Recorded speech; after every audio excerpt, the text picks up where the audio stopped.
You've spent weeks on your world. The history, the politics, the trade routes, the calendar system, the 17 noble houses and their complicated feuds. You know everything.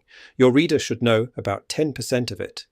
This is the iceberg principle, and it's the difference between world building that enriches your story and world building that drowns it. There's always a temptation that once you've done the world building, you want to show it.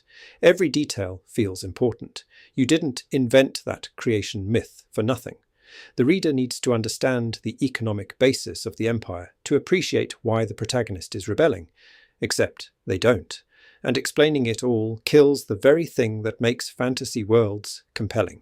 The sense that there's more beneath the surface.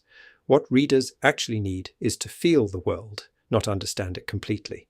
They need enough to follow the story, enough to care about what's at stake, enough to feel that this place has weight and history.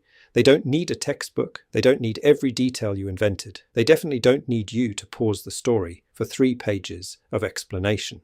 In the Silly Shirt Manifesto, I talk about this as trusting your reader. You hint at the depths. You mention the war that happened 3 generations ago without explaining every battle. Characters refer to customs without stopping to define them for the audience. The reader's imagination fills the gaps, and what they imagine often feels more real than what you could explain. So, how do we apply it? Know more than you tell. The world building still matters. It makes your references consistent, your world coherent. You just don't dump it on the page. Let details emerge through story. Don't explain the magic system. Show someone using it. Don't describe the political situation. Let characters navigate it. Trust implications. He hadn't seen a king's banner in the north for 20 years. Tells us something happened without explaining what. That gap is intriguing, not frustrating. Cut your darlings. That detailed history of the Second Mage War. It might be fascinating. It might also be slowing your story to a crawl. Save it for the appendix or just your notes.